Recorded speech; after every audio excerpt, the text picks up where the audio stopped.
What happened? It went dark and the sky started falling.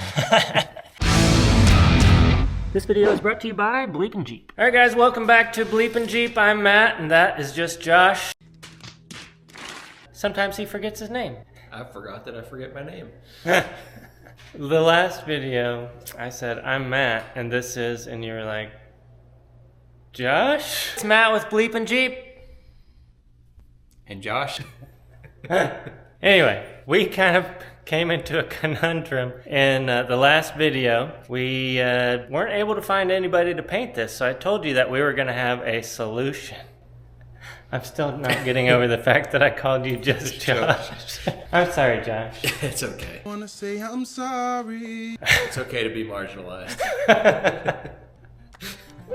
Let me show you what we've got going on today.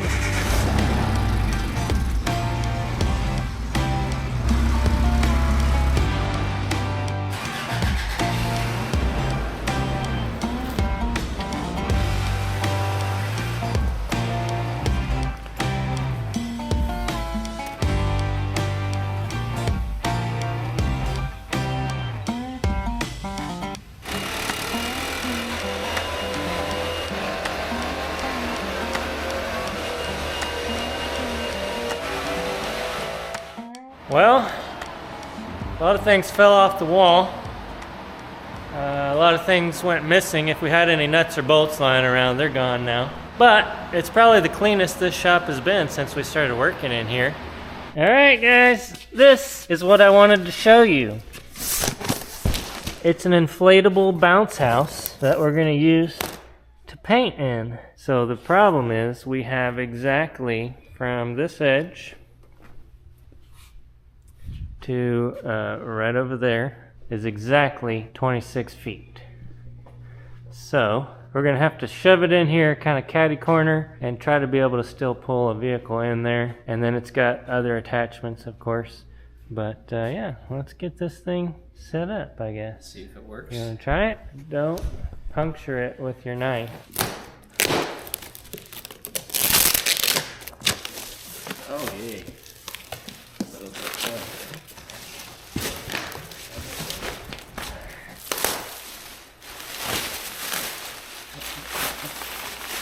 What?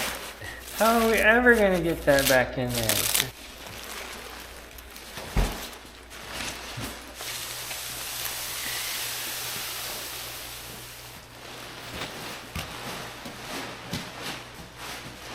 Did we bother to read the instructions? Apparently this blue end needs to go that way.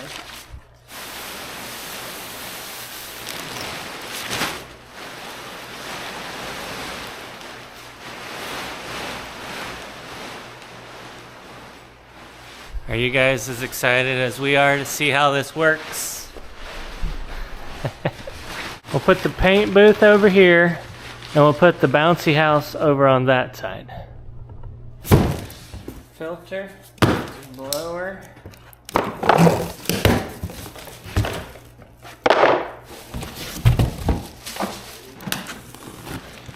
What's the blue? There's 3 tubes coming out. Yeah. 2 blues and 1 gray. So we only have 2 blowers, so what do we do? We just used 1 blue one. That's just to ventilate the booth. Oh, the blue is for ventilation? Yeah. And this is to blow it up? Yep. So technically, if you press that button, it's gonna start rising off the ground? Yeah, should I start blowing and make it rise? It's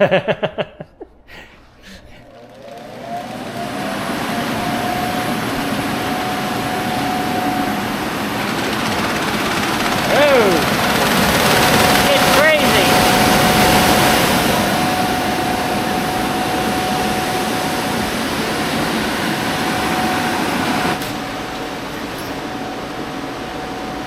Oh, there's a big hole right here.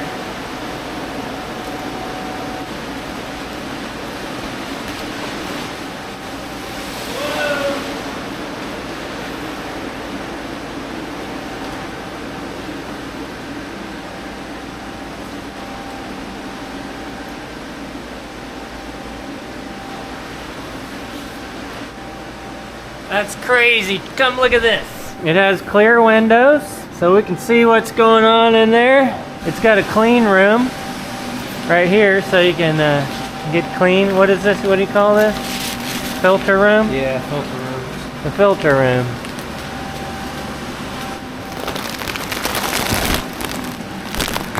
This thing is massive. It's sticking outside of the shop. Oh, you're getting dirty in there. That's the clean room. He's getting his dirty feet in the clean room.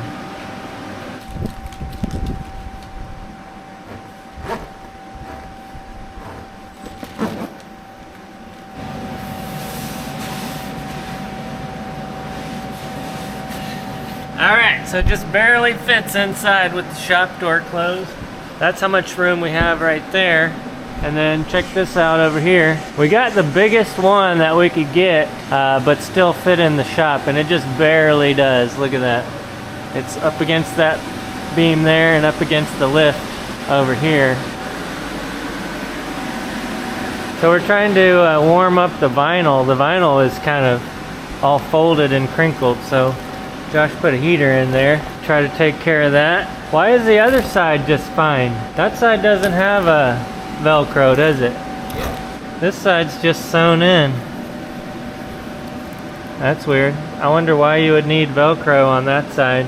Why wouldn't it just be sewn in like this side? In case you want to pass something really big through there. Got one more box to open here. It's the ventilation for this, since we're going to be using it indoors. So how they had this designed for outside use. What? You gotta speak up. What it was.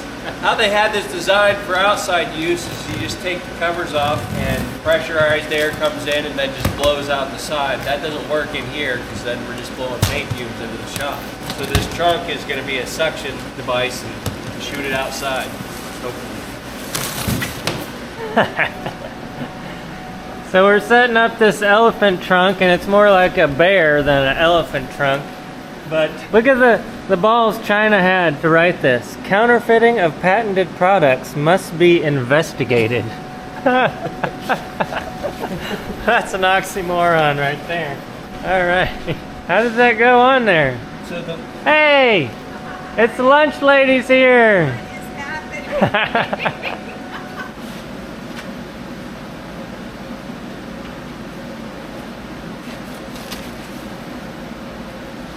What you got for us today? I got rice, some stir-fry broccoli, and a red onion, and some pot stickers. Oh, yummy. And Ooh, then I looks brought good. chips because I knew that wouldn't be enough for Josh. He can't fill up on just pot stickers. Oh no, I never feed Josh enough. Good puppies, yeah, good puppies. All right, we got that figured out. Now let me show you how this thing works. It's pretty cool. So right here you have this chamber room. So that air pump over there, it airs up just the outside here. This blower blows inside this big room. The air spreads out so that it can get filtered by these two massive filters on either side that you can see there. That air comes into here, that's where you do your painting, and typically that would just blow out these holes right here if you were outdoors. But since we are indoors, then you have this other chamber here that comes down and goes outside, and on the end of that is a suction fan that is going to suck that air all the way out. On this side, this is where you're going to drive into. So there's zippers all the way around there. This thing is pretty tall, so that's 8 or 9 feet tall. And then there's a filter over there as well, but that is blocked off. So you could add another elephant trunk on this side if you really wanted to get crazy with it. There's some ventilation here to unzip whenever you go to flatten this sucker down. And we didn't know what this was, and we finally figured it out. That's an emergency escape. So there's some tabs in there. You can pull and rip this whole panel off to get out really quickly. Hello! Inside there's a man door on the filter room, and there is a car door on that side, and then a little man door on that side in the corner of that car door as well. inside here, there's a filter that filters that air before it goes outside. There's a slight gap, but it's trying to filter. It'll probably suck it closed whenever it starts pulling. I believe all those are for if you want to hang lights. Yeah, I'd imagine these rooms are pretty loud, but this one is loud as well with the fans going, and then we got to turn another fan on, and then that fan. So by the time you're painting in here, there's going to be 3 fans going on. But the windows are pretty cool. You could do lights here too. Yeah. On the outside of the windows. Yeah, we'll definitely do that.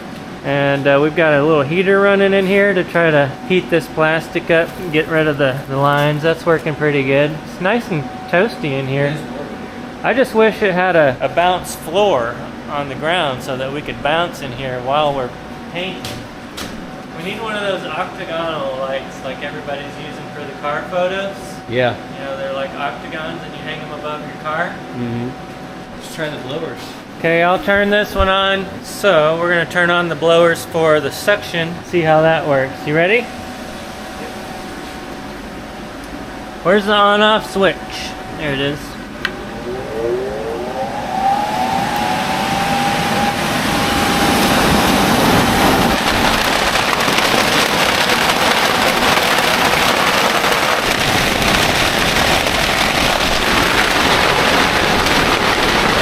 Okay, we're not sure why that's collapsing. Full of air, it's trying to turn around. It's trying to turn into a ball. Oh yeah. That's really blowing it up. That's releasing some of the pressure. We forgot to ventilate it, so there was a lot of pressure pushing on the outside walls.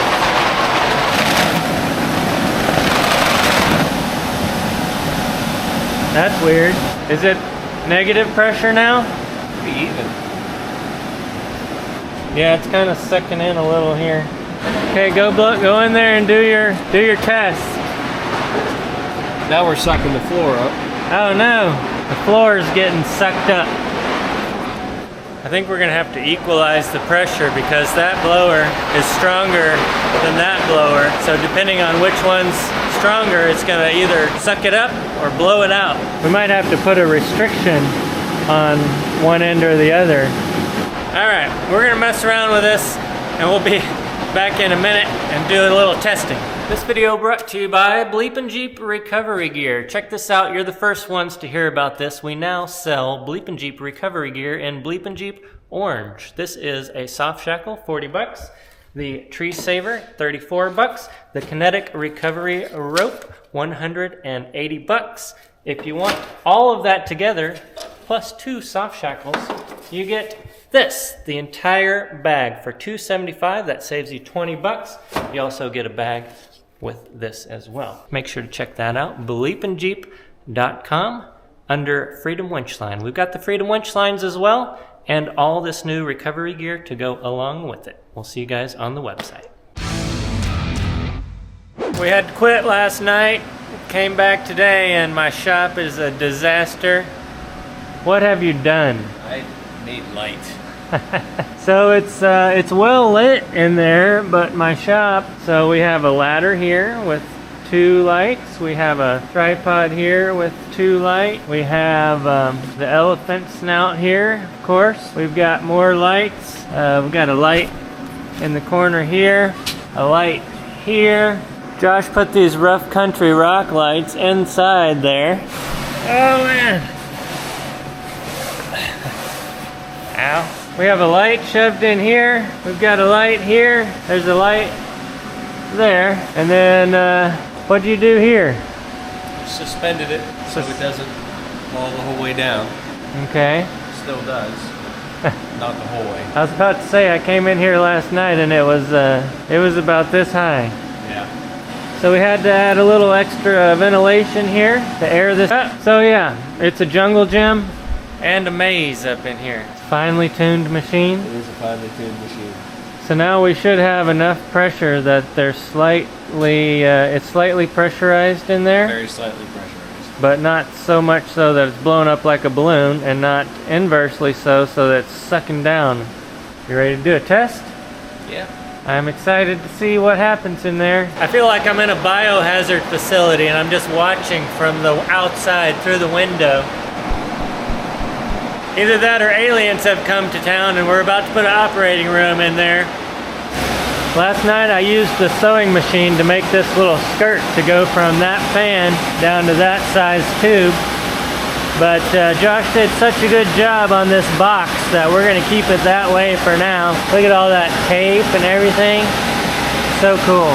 So we have to have just slight positive pressure with about the same amount of air going in as going out. So the way we're tuning that is by just adding or removing pieces of tape right here to let some air escape.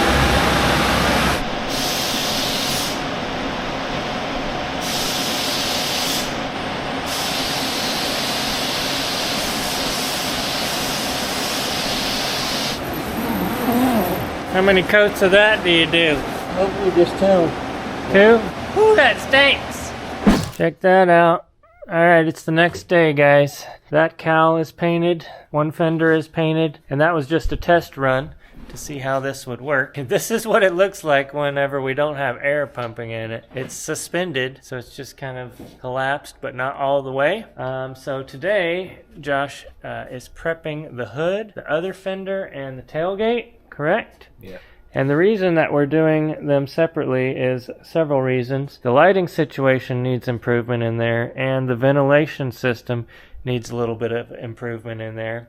By doing less of the truck at one time, we'll improve the lighting and the ventilation because you won't be spraying as much stuff. So without the fender, without the hood, we'll be able to run the truck all the way up to the front, tape all that off, and only spray the rear half. At least that's Josh's job. He'll be able to do that. The Paint Maestro. Can we call you the Paint Maestro? If you want to. So this is just the bodywork's been done. Basically what you guys saw before, the bodywork and a coat of primer. My bodywork came out pretty good for the most part. On the hood anyways, it was just chips. So we just filled it with primer. So the next step is I'm actually gonna finish sand it now. You can wet sand, you can do it with 600 on a DA, which I'm doing both. The hood I'm just doing 600 on the DA. Some people don't like that. They say you get little squirrel marks and scratches and stuff using a DA. No, you won't. Not if you keep your DA clean and you don't get any dirt in there. It's fine. Then wipe it all down, put it in the booth, and we'll do a sealer coat, then base coat, then clear coat. So the sealer coat just kind of flattens everything out? It does just what it says. It seals. So any areas like on the edge where you burnt, where you sanded through to the metal or sanded through the top coat, it'll kind of seal that edge in. And then the base coat is the color, the blue? The base coat's the blue. And then after the blue goes down, then the top coat? Then the top coat. And that is basically That's the clear coat. Clear coat, which is going to make it shine. Yep. So the blue color doesn't actually have shine to it. It's just the... No, it's flat. It's just the clear that gives it the gloss look. Mm-hmm. This paint's covering pretty well. That's just 2 coats of color, and it covered everything really nicely. See a little bit of dirt in there. There's a little bit of dust in there, but you have solutions for that as well? Yeah, the whole thing's going to get wet sanded and buffed. I want it to look like a show car when it's done. And that'll also take out any orange peel that's in the paint. Yep. So that's another little tip that he had that I thought was pretty useful, is to paint the object in the direction that it's going to be on the car. So for instance, the hood, you want to paint it flat. The fender, you want to paint it up on its end like it was going to be on the car. And I imagine you want to do it kind of at the same height. No, it doesn't have to be the same height. And that only applies to a metallic or to anything with any type of metallic, especially a pearl, because the metallics are going to lay down different whether they're flat or whether they're stood up. So if you do a fender laying down and then you stand it up next to the rest of the car, the way the metallic laid down is going to be different, and so it's going to look a different color. It's going to look more silver or less silver. All right, so there's your painter's tips of the day.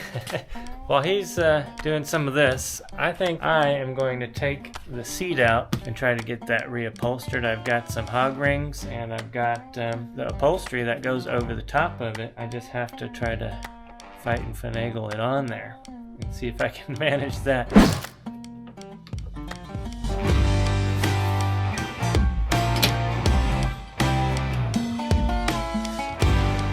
I don't know if you guys saw this yet or not, but The colors that I had picked out for this seat are a little more vibrant than I had anticipated, but I'm gonna go ahead and put this on, or at least try to put this on and see what happens, see if it's too crazy. If it is, we'll move on to plan B.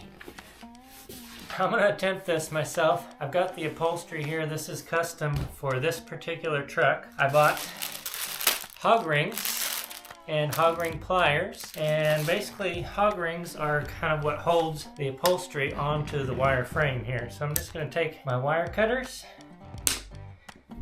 and start snipping this off, see how it goes. If it goes well, awesome. If not, I don't know what plan B is, but we'll figure it out when we get there.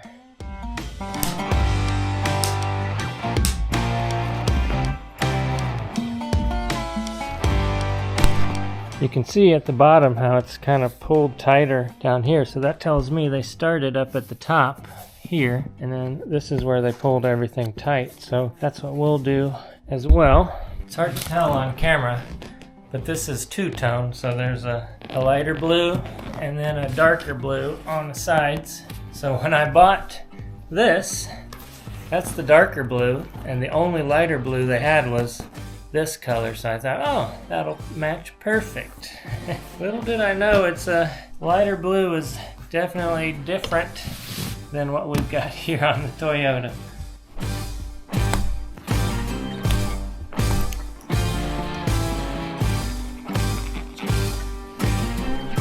There's more hog ring pliers in the middle of this thing.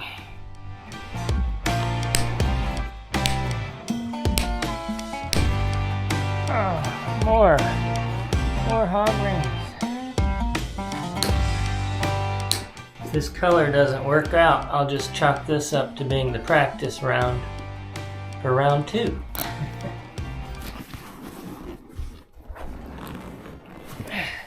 Alright. This new one doesn't have holes cut in it. Okay, so that's what I'm going to hook to, is in between those little cuts that I made onto this bar, and then that bar will attach to the other bar with the hog rings, hopefully. So there is the hog ring pliers. Looks like this thing goes in there, and then I gotta try to hook both together and squeeze it closed like that. Let's give it a shot.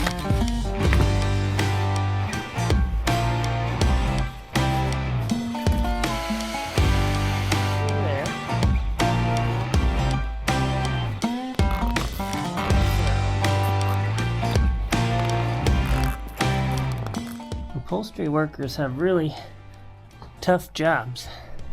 There we go. And snip these back off.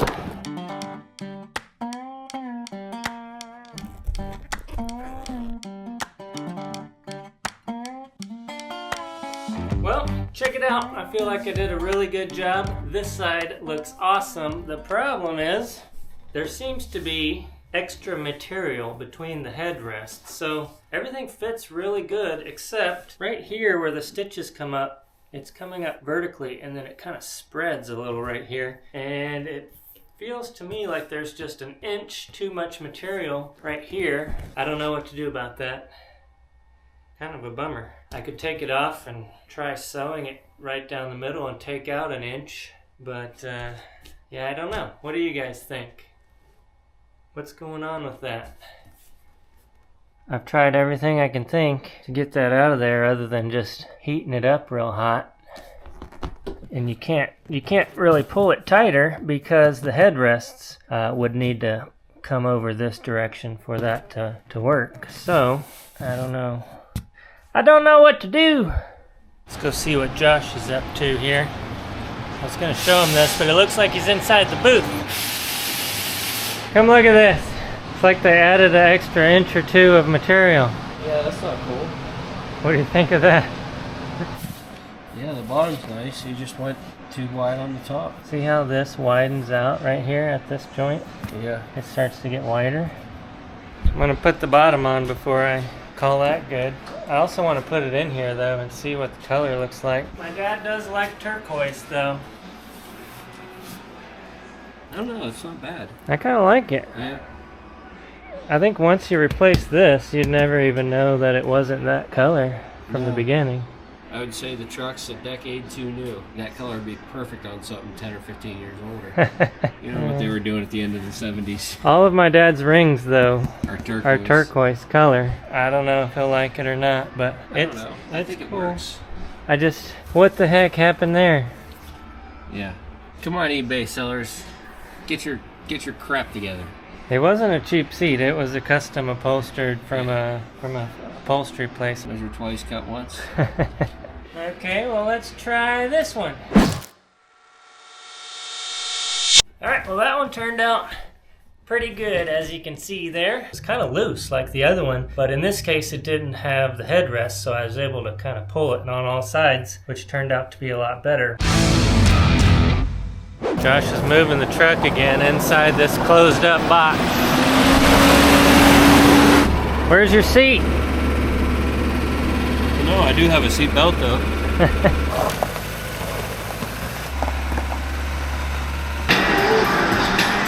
Okay, so Josh, what happened?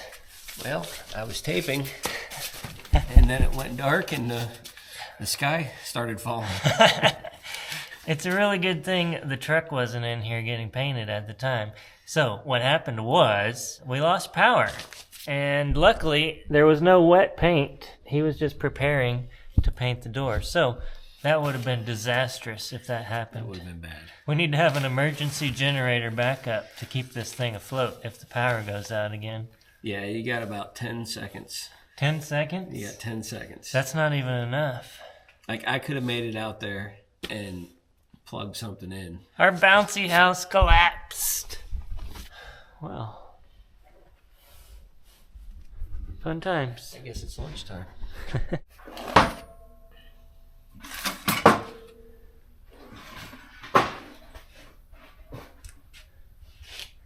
Makes me wonder how they changed U-joints back in the 1600s. I know.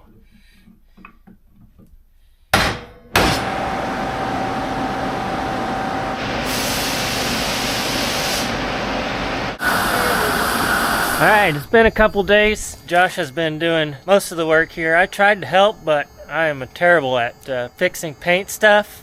Don't know what I'm doing. Josh has got it handled, but we got to get this truck into... Why is it buzzing? Here's the door buzzer. Close the door. We've got to get this truck into the shop, into that bubble. You can't really see out of it. Are you going to drive it? Okay, I can drive it. Okay, see what you got. I'll make sure you don't run into anything. Yeah, that'd be terrible.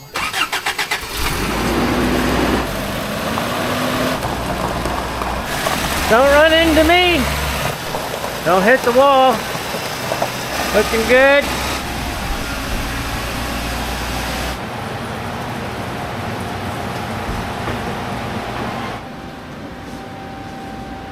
Well, today is paint the truck day. It's all taped up. Gonna do a wipe down and then start on it. It's a little dark in here though. Okay, so I've got the lighting all set up around the booth. I have this extension cord right here running outside. We have the generator sitting and running outside. The other day the power went off. If that happens, when I'm in there painting, the booth's gonna collapse. So the generator is sitting outside running, and if the power goes out, I run through that door really quick, then through the chamber, plug that fan in. I got about 10 seconds, probably less than 10 seconds, but we'll go with 10 seconds to do that before the booth collapses on the truck, and that would be no good. Lights has been an issue. It's still not great, and I don't like LEDs. I don't know if you'll be able to see this. You can see the little circle patterns, the little stripes that the LEDs are making.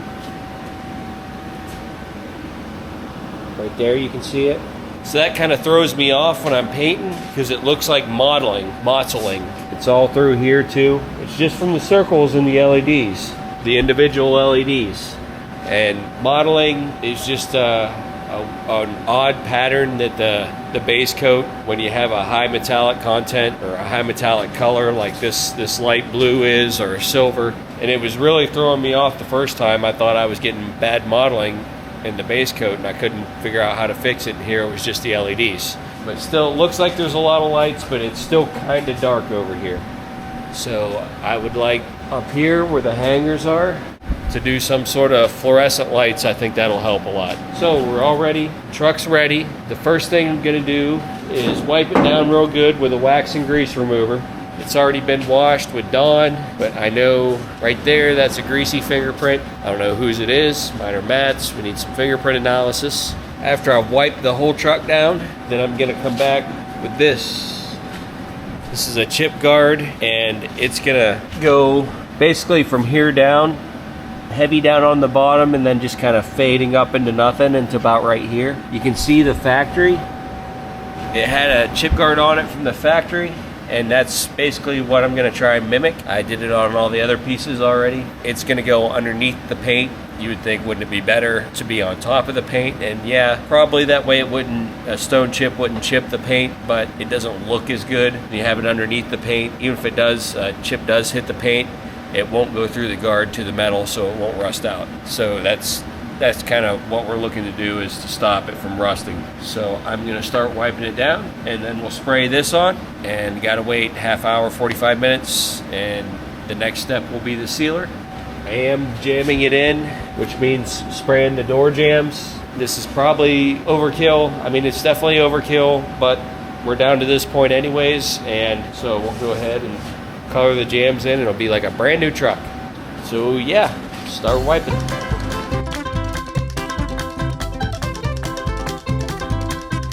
That rocker guard went on fairly smoothly. When I opened up the new can and went to spray it on the brand new tip, it just wanted to squirt out it like a water hose, just in a stream. So I had to, basically how that comes out, I can show you on the door here, maybe if I can catch the light right. So you can see how it's all bumpy. That's the rocker guard, and then once you get up to about here, then it's all smooth. Look at how shiny. That's purty. Next is going to be sealer. I got a improvised paint stirrer. So that's a Harbor Freight rock tumbler polisher, rock polisher tumbler thing. And these quart cans fit right on it. So what I'm using for sealer is actually just a 4K primer. And if you reduce it down, it works as a sealer. Real sealer can get like what they actually sell as sealer, which is pretty much the same thing, but it can get pretty expensive. So just a reduced 4K primer. Okay, I'm gonna go ahead and mix up the sealer. To use this as sealer, I'm gonna mix it 4:1 to 2. That's 4 parts of the primer, 1 part hardener, 2 parts reducer. I'm gonna be spraying it out of this purple Harbor Freight gun. That's the $15 purple gun you get from Harbor Freight. They work great 3 or 4 times, and after that you throw them away. And these cups have your ratios on them. So right there, 4:1 to 2. So fill it up to 6, and then your 1, your hardener, you fill up to this 6, and then the reducer, you fill it up to this 6. Takes all the guesswork out.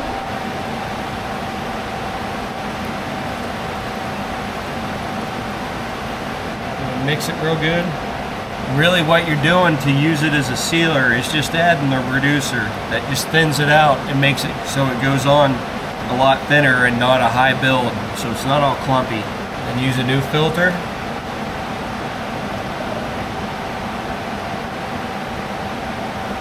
Ready to spray. Okay, ready to spray the sealer, almost. Need to wipe it down with a tack cloth first. It's wax impregnated cloth. Pick up all the dust. It's impregnated? It's impregnated. Did you do that?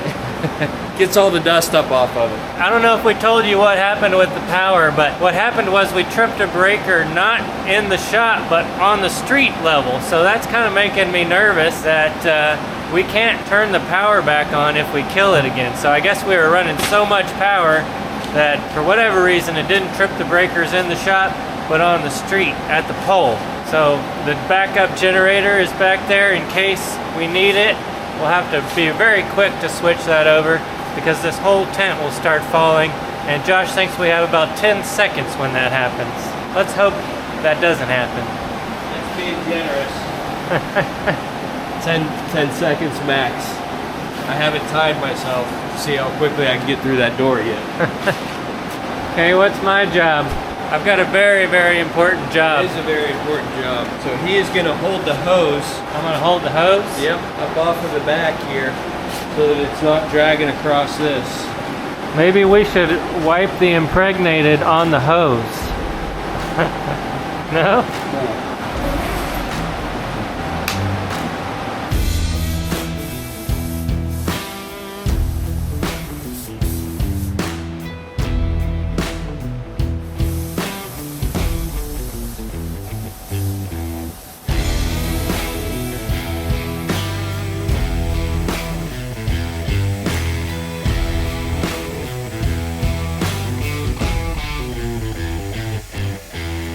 And the next thing we're mixing up is the base coat. We're going to be using my Seda to spray this. I don't particularly care for the Seda.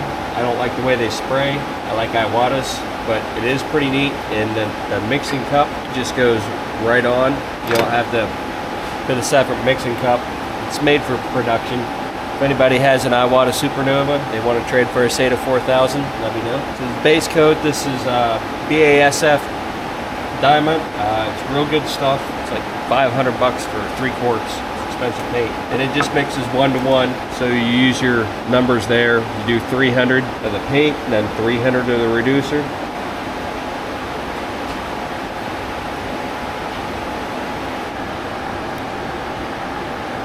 Put the cap on, it's already got a filter.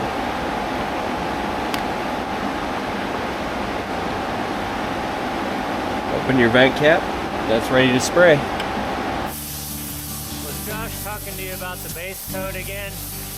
What he means by that is the color. It's the color. Can we just call it the color?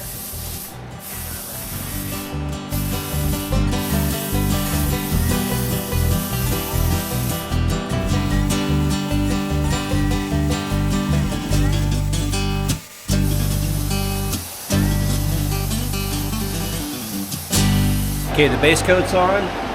2 coats, that base coat cover's really nice. 2 coats is plenty. It's been sitting for about a half an hour or so while we ate lunch. Before we ate lunch, I went ahead and mixed the clear up. So sorry didn't get that on camera, but we're using the SPI Universal. Great clear coat, mixes 1-to-1, and then I add a little bit of reducer into it.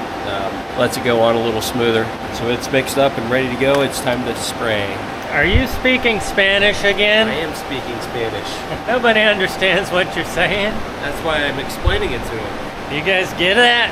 Nah. No, they said no. No? Paint, gun, car. Maybe we should just leave it like this, no gloss, just flat. It is a really cool color. It is a cool color.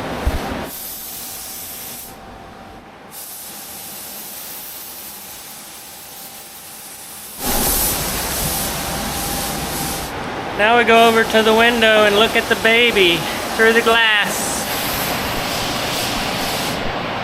I wish there was a window on the roof, but let me come up here and show you what this looks like in my shop.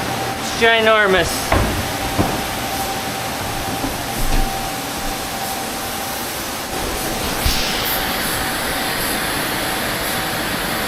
Can you breathe in there? Have you ever been on an episode of Breaking Bad? No, but I inspired the show. It was based on a true story.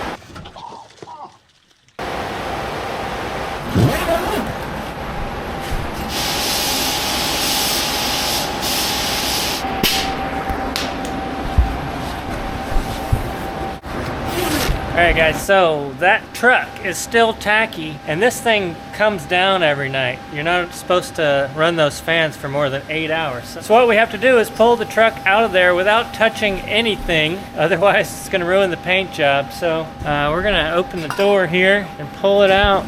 You're better at driving a manual, I'll let you do it. I'll tell you if you're going to hit anything. Can't see behind, to the left, forward. There's a little bit you can see in the front. Okay, good luck. If you wreck it, I know who's doing the body work. I guess I... Oh yeah, that's gonna help a lot.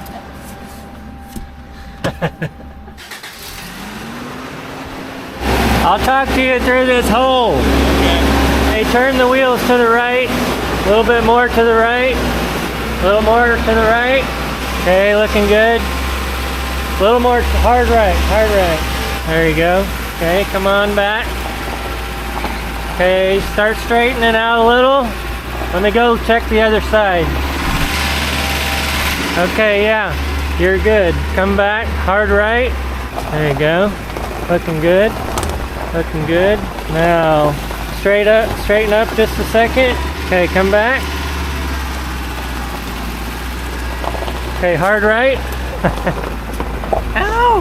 Now we're just gonna go straight back.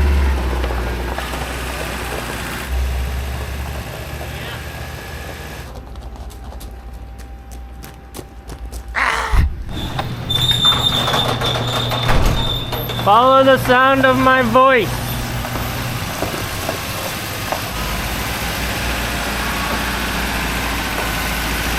Whoa, I hit the doors. Right there. There you go. Nice work. Look at that beautiful truck.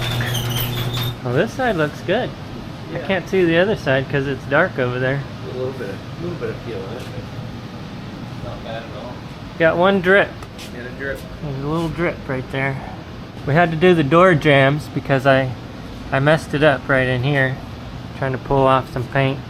What do you say? Happy?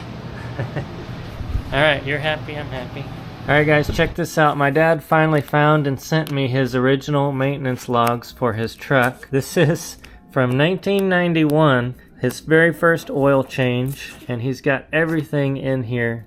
Replaced shocks, changed oil, new battery, chrome modular wheels in 97. So this book here goes from 91 all the way through 2007. And then he moved over to this book, and this book goes all the way up until current day. There's a lot of interesting stuff in here. He's even got his paint codes, his gear oil specifications, everything. Now I need to continue this because we've done a lot of work to the truck, but instead of putting it at the end of this book and then having two books, I'm going to take all these pages and I'm going to put them into this book that I've got. So this is a logbook I got off of Amazon, and I figured what I would do is cut these pages out, rubber cement them into this book, and then once I get all those pages in, at the end of that I can go ahead and write my new logs of what we've done to the truck. Alright guys, I got this all pasted in here.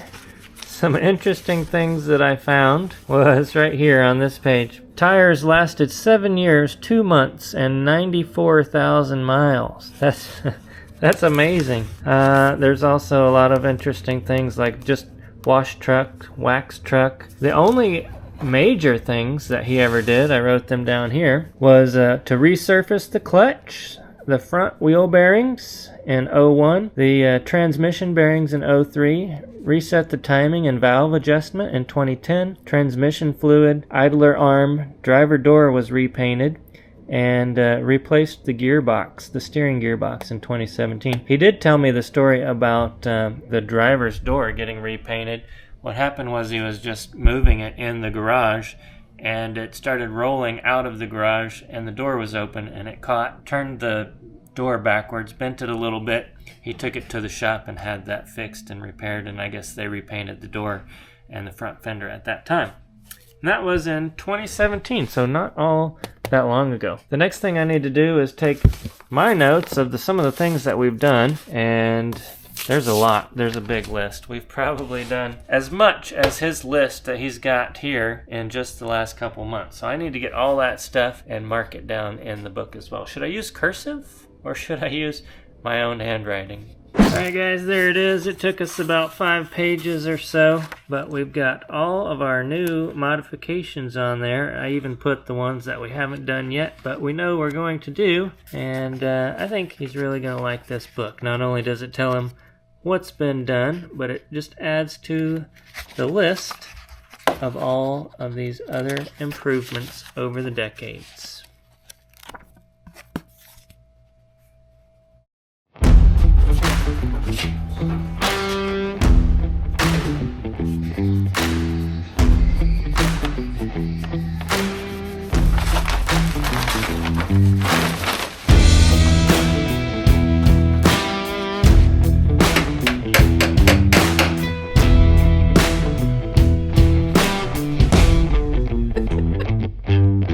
check it out. It may not look it, but this thing is so close to being finished. You got to remember that all the parts and pieces that need to go on it have already been put on, and then we're taken off just for paint. So all we have to do is put all this stuff back together. We're going to leave that for the next episode. What I wanted to mention though is this was a long time coming. This is a patent for the Freedom winch line. I finally was able to get that, and I just wanted to remind you that the Freedom winch line is available. We have them in stock, so if you'd like to get your hands on one of those, go check that out. For all those that said you couldn't patent a rope, there you go.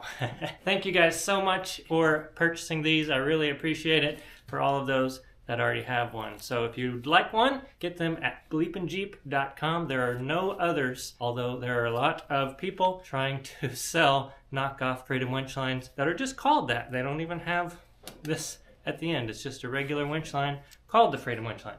So be on the lookout for that. If you are one of our awesome Patreon people, huge shout out to you guys. Thanks so much. Huge shout out to Josh over there. He did an excellent job on this paint. Thanks, Josh.